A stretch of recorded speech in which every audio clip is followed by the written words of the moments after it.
Y'all been talking about us leaving America too early. The 400 years are up, according to how you count. Right. What are you still doing in America then, if that's the case? Right. You said everything you could say about the community in Israel? Not a problem. We held the line. 2019 is here. What's your excuse now? The Black Hebrew Israelite, do you think that's a slick way, a new N word? They are actually using that as a slur, and they're using the most radical groups to be the ones that represent the whole. Create a narrative around the identity. It'll be able to cause people to then to see us in a negative light. Somebody else could be able to call you out your name, and then you accept that. Negro, nigger. But I say we can define things as we define them, and then everybody else would have to then align themselves with that. We don't have to align them. When we say African Hebrew Israelite, this is giving another definition to it, and then people are like, oh, but I thought y'all called yourselves. Yeah, okay, well, this is what I'm telling you it is.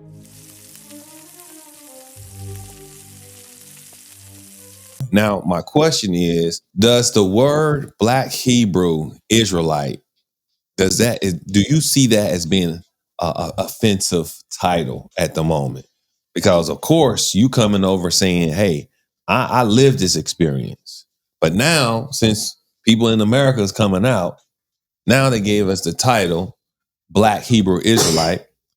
And are you put in that circle as being a Black Hebrew Israelite? What's your feelings on it? Well, black is a color from where all colors derive. So, we are the essence of color. So it's not, we don't identify as Black Hebrew, nothing. We identify as African Hebrew Israelites, right? Because African then gives it form. It shows you exactly where is that connection to. You can't tell me where Black people are from. I don't know what that means. Gotcha. I don't identify with that at all. But also, yes, that name was actually not given by us. We weren't the ones who had created that name. It's always from the outside, they want to make a distinction, between the peoples to say, okay, these are thus and thus. And I always say that when we talk about Jewish people, or we talk about Muslims, or we talk about others, outside of the people who have African ancestry, we don't found a need to have to identify these people by color. So we don't have to say the white Jews or the white Muslims or this, but you hear the Black Muslims, the Black Hebrew Israelites, the Black Church. It could just be what it is. The church. The church. Muslim. The Hebrew. That's it. Yeah. That's it. So, it's not a matter of offense. It's just a matter of, in my opinion, ignorance. That somebody else could be able to call you out your name, and then you accept that. And I know some people were saying, even with the name Negro, nigger, it's like, if we adopt it, then we'll strip it of the power that it has, so that when people call us that from the outside, it really wouldn't have the kind of effect that it would have had we not taken the power to define it once again into our own hands. But I say we can define things as we define them, and then everybody else would have to then align themselves with that. We don't have to align ourselves with what other people said so that we can be able to take the power out of it. Let us occupy the high ground again. So when we say African Hebrew Israelites, or when we say the community, the village of peace and things like this, then this is giving another definition to it. And then people are like, oh, but I thought y'all called yourselves. Yeah, okay. Well, this is what I'm telling you it is. Right here. I don't care what you thought and you heard before. I'm telling you that this is the definition. Okay, no problem at all. Sorry. African Hebrew Israelites. I think I'm going to adopt that. I think I'm going to adopt African. I like that because it puts you in a location. Do you think that's, though, the Black Hebrew Israelite, do you think that's a slick way, a new N word? Absolutely. Okay. I mean, they said, they don't even say African Hebrew Israelite. I mean, Black Hebrew Israelite, they just say BHI. They call it BHI.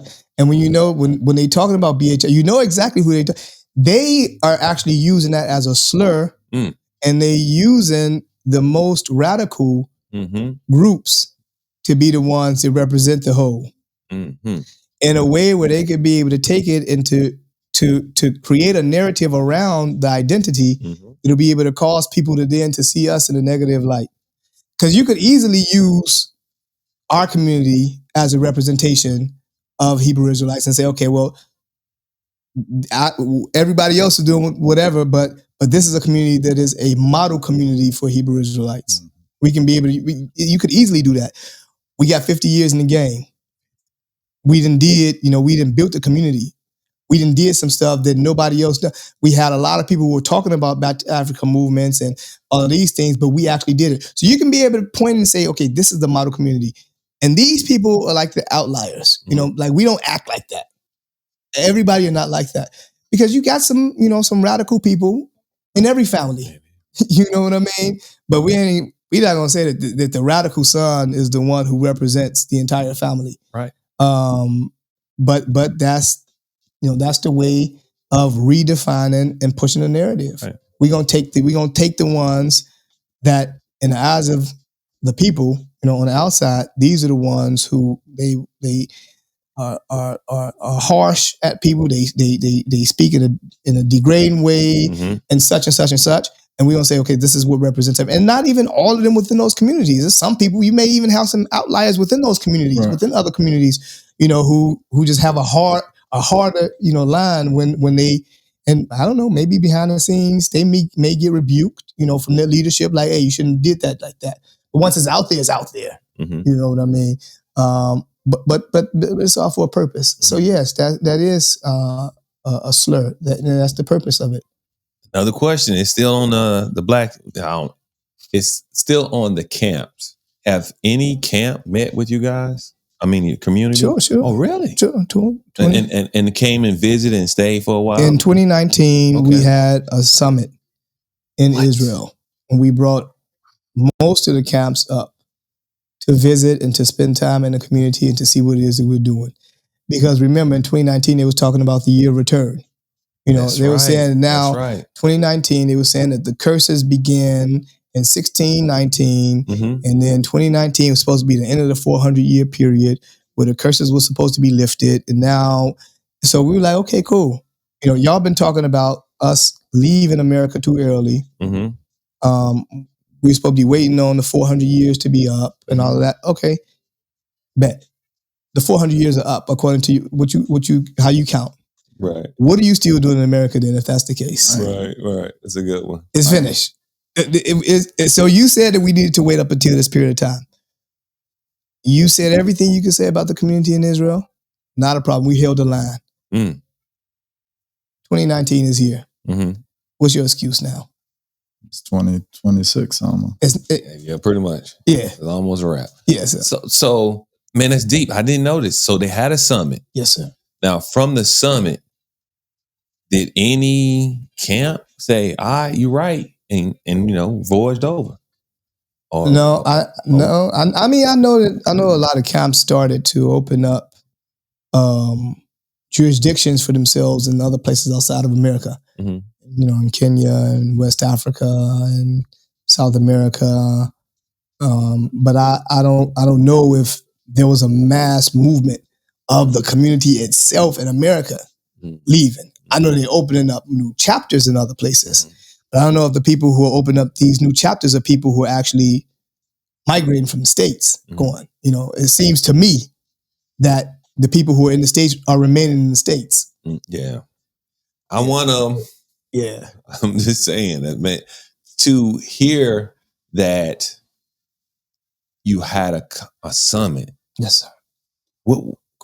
Are y'all planning on having more summits? And I'm just saying, I remember I was telling you that I definitely want to visit the Mona. I think that's kind of like one of the things that I would like to do. But I also want to know, is it something that's, a summit or something going on, or does it just go random? Like, Vic, just go. Well, first you just come just so that you can get a feel. But once you come, then, there's a process, where we stay in contact with you. We invite you to certain things. And then every year they have different types of summit. That was a unique summit that they had that time. But every year they have a writers conference and different type of summits at the end of the year. where, you know, we could come together, and we do have dialogue, and we come together with the Muslims, come together with different people, you know, and people who are like-minded, even those who aren't exactly the same as us, but moving in the same spirit and direction. I got a question too. I know since y'all see, I'm an intercontinental Negro. Okay. Y'all are what is it called when you all over the world? What's that called? International. Yeah, my bad. Yeah, thank you. International. I'm intercontinental. That's in the States. Yeah, international. When you see black people that spread throughout the diaspora, does American, aka black folks, are we different? Do we move different? You know, everybody say we Judah. That's basically what everybody saying. And I know, at least from the scriptures, Judah move different. Do we move different? Well, I look, I haven't spent as much time as he spent in America. So I wouldn't be able to say, but I can say this as far as the diaspora is concerned, right? There's a greater sense of self and identity for those people who are on the African continent and the diasporans who didn't experience the atrocities of what our people experience here in America, in South America, and in the Isles of the Caribbean. That 400 years experience was a detrimental one, was an absolute destruction of everything that a people could represent and be. And the purpose of it was to really break our backbones so that we could never again be able to rise from that. And so, and then the system was built on our backs. That America today is the greatest country in the world because of 400 years of capitalism and exploitation on the backs of us, you know. And we have that generational trauma that is still being passed on from generation to generation. So you look at a lot of the, you know, the curses that we still experience, like, you know, the 75% of homes being without a father in them. Like, you know, you have the pipeline from school to jail for the young boys. It was they had this this idea of black men that by the age of 40, they say would either be dead, in jail, on drugs, or it was something else. All of these things are not by happenstance. Right. Like this is you know a greatly formulated formula to be able to ensure that we remain in. And okay, the couple of people who manage to get to certain places or whatever in society, good. But so long as we all are behind, so long as the state, the condition of the entire people doesn't change, and the few people who made it out, right, kudos to them. But that really doesn't say too much about us, the community. This is what you are no greater than what the community is. You know, and this is the community. This is the state. This is the condition. And if that's the state of the community, then that's your state as well. Right. I don't care what. So I see the difference from the outside, that, you know, a lot of those, you know, a lot of that pain, a lot of that suffering is still felt, you know, you could see it in the actions of people. You could see it in, you know, in the lack of patience. You could see it in their eyes. You could see it, you know, in society itself. It very much exists. But on the outside, you know, people who are on the African continent and the diaspora, who didn't experience that, they still, you know, kind of carrying themselves differently. Like, okay, we managed to hold on. You know what I mean? And some people even say that, you know, some Africans look down on African Americans. You know,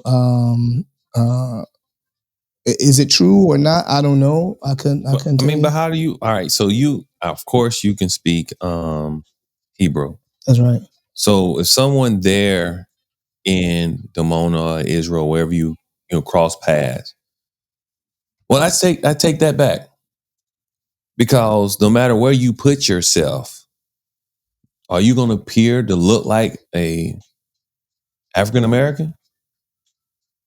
In what sense? Like, say for example, you somewhere in Kenya. They look at you like an African American, but obviously you in Demona, Israel. You different culture. But would they say, nah, he's still, or better yet, if you are in Ghana, what are they gonna say about you as a person? Oh, okay, he just went there, but he's still African American. Who are the they that we talking about? I'm talking about The any locals. culture. I'm talking about the local. I'm talking about any culture. No matter where we go, because you sound like me. You don't have a different sound. But you saying you raised in Demona, Israel, that you know more about being there than being here. Right. I mean, because at the end of the day, and this is what I always say to people, that the only difference, say, between an Igbo from Nigeria and an African American and a Cuban and a Jamaican, it's just where the boat stopped. Right. True. But we the same people. So there are going to be a lot of similarities between us, but also the societies that we were raised in, that we were born in, that we were part of, we always also take from those societies. So Americans take a lot from the current pop American culture. Ghanaians are very much, deep into the Ghanaian or West African culture. Jamaicans, whatever the culture is in Jamaica, they also have taken a lot from there. So we the same people, but if you put us in different environments, and obviously those environments will kind of affect us, and and then you'll be able to see, okay, this person was raised in this type of environment or whatever, based on some traits that you may know that are found or prevalent in those specific societies. Right. So, but the people remain the same. We the same people, but minor differences or whatever. Okay. Yeah, and when you go to different places, so like, my wife is Jamaican traditionally. We went to Ghana together, but the Jamaican side of the family felt like they were at home in Ghana because a lot of the customs that they've developed in Jamaica come from Ghana, right? And then likewise in Ghana, we go to Ghana. You've been to Ghana, I've been to Ghana. You'll see shalom a lot in Ghana, or you see the word Yah, and those are the Israelites in Ghana. But that came from Israel. Gotcha. I think that we are the same, like you said, but environment is stronger than you. So it gets to change you. And I think that we, coming from the outside, we can see that on our brothers and sisters here, in America. And you can probably see it on us. Oh, you're not from here. Sometimes we get that. Y'all, laid back, you know what I'm saying? Caribbean type of vibe. I feel that. And then the fact that I met you and you was laid back, then when I met you, I'm like, wow, they got the same chemistry, what's going on, And it's funny because I guess I'm from Winston-Salem, and people from up that way, shout out to Trey folk, they go, oh, y'all from Winston, you from Winston, because they, oh yeah, you Winston boy. So I get that y'all have that culture. Yeah. So knowing that here we are in America, it might be more of your cut question. What's that? That the movement has become more, how can I put it? It's almost politicalized. You know what I'm saying? Like, it's more about how big my camp is, like how big my church is. But that's dead now. The church part, how big a mega church. But is it dead? I mean, again, how big my camp is came from the church. That's what I'm saying. It's now the move to how big my camp is. And based upon how big your camp is, that's the person with the gospel. You see what I'm saying? It's not dead either. It's always been in the time of Yeshua. It was the same thing. The reason why he was scolding his brothers is because the Romans camp is growing doesn't mean that they're doing the right thing or the righteous thing. You know? So, I mean, a big camp. And at the end of the day, we're supposed to submit all of our camps to the way of the Messiah or, you know, the right way, because they're not our camps. We were saved and we have followers. We're shepherds over sheep. But we don't hold those sheep hostages. That's what they do in churches. That's why so many denominations in Christianity and Islam. And it's because, oh no, I know better than that. But I mean, if we're brothers, right, and if we're serving the same creator, same laws, I'm supposed at some point we're supposed to merge. You're not supposed to be able to tell the difference between the camps. And we do have tribes, but you're not supposed to be able to tell the difference between the camps. Right. So now that's transitioning. Have you ever seen the chart from the camps? You ever read it? Yeah.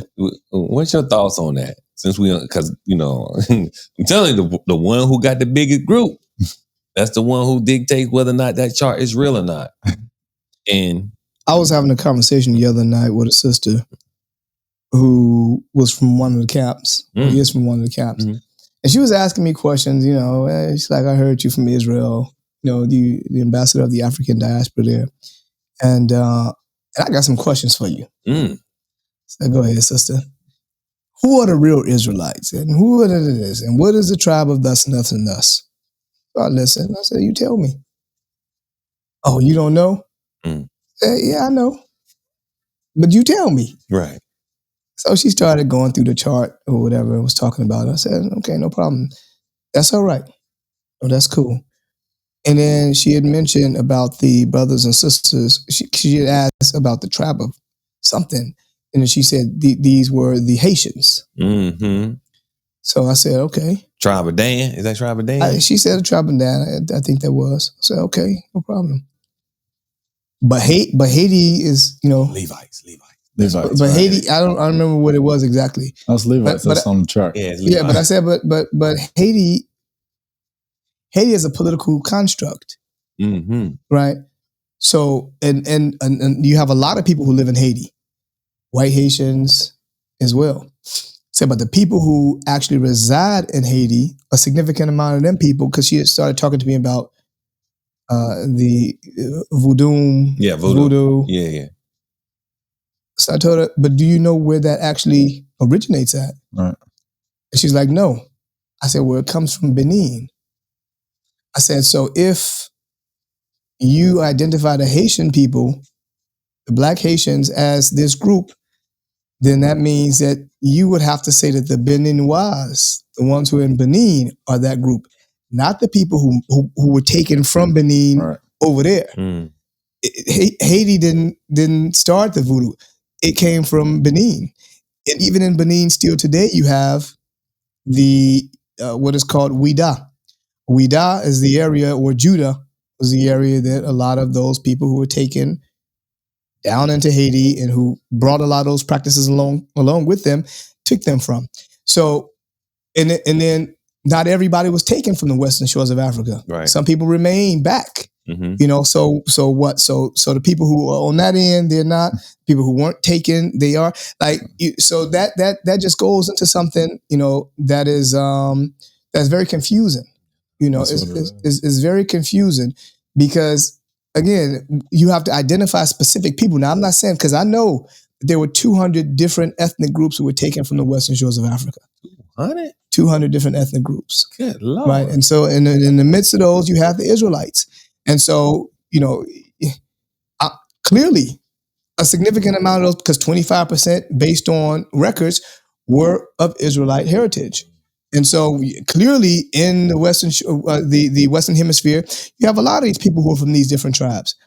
But you can't take these political constructs and, based on these modern political constructs, determine the identity of people. Because even looking, for example, in Nigeria, you can't just say that all of Nigerian is this and this and this. You have Yoruba, you have Igbo, you have Hausa, you have Fulani, you have others. So no, not all of them identifies one thing. But again, these political constructs that have caused us. Somebody told me that they did a DNA test and it told them they were such and such Nigerian. I said, but these countries only just existed 60 years, 70 years. Right. And within the countries, you have all these different tribes and ethnic groups. Right. So Nigeria is not enough, right? It's not saying nothing. Right. I mean, it'll tell you that you come from the Western Shores of Africa, but we already know that. Right. Right. So, but they can tell you that. Yeah. But where, so I just think it's important to actually get out of this Western mental thinking, these constructs that we, have been conditioned to operate within, and look outside of it. You know what I mean? Look outside of it. And then most of the people who have these debates ain't never been back on that side of the waters. Look, I'm saying because I've been on that side of the waters. People tell me that I look like people from Guinea. I gotta go there so I can see, That's right. What the people look like in Guinea. That's right. But most people have these debates on this side of the water. Never. I mean, they'll go to Italy, they'll go to London, they'll go to Paris. They don't go home, and they just want to debate. That's a problem. Life experience. So just like you said, you have lived that life experience for 34 years. From that experience, how often do you meet people from, the places you just Benin? I mean, the way you was pronouncing these places is almost like me pronouncing Florida, Alabama, Mississippi. I've been these places. That's right. You see what I'm saying? But it's so foreign to me to hear you say these places, but you did bring it to understanding, because I do know Alabama is different from West Virginia. West Virginia is a different place, white folks. So I just want to know, going these places, have you then say them my people? Because you say there's so many. 200? It was 200. Again, it was 200 different ethnic groups, but within those ethnic groups, you had the Israelites, because remember, the Israelites were not native to West Africa, right? We were native to Northeastern Africa. Well, that's at least the beginning of our identity in Northeastern Africa. But those who had migrated from North Africa, all the way going back to 721 with the Assyrian invasion, and then going all the way down to 70 AD when it was the destruction of the Second Temple and the dispersion of the remaining peoples who were in Judah. They migrated to North Africa and then into Sub-Saharan Africa and then over into West Africa, coming down the Niger River. So you would be able to identify based on practices of theirs that, like, okay, so they don't eat this. I see. Okay, and they keep the Sabbath day. Right. Dietary laws. Dietary laws. They seven on the 8th day they do the circumcision. So you see all of these practices and like, well, I know they didn't learn those from nobody, because they had been doing it. History shows that they had been doing it even before missionaries came in there and was trying to convert them into stuff. So where did they get it from then? And then all you got to do is just talk to the people. Right. They'll tell you who they are. They'll tell you who they are. They'll tell you where they came from. They'll tell you, because they're strong in their identity. Right. They know who they are.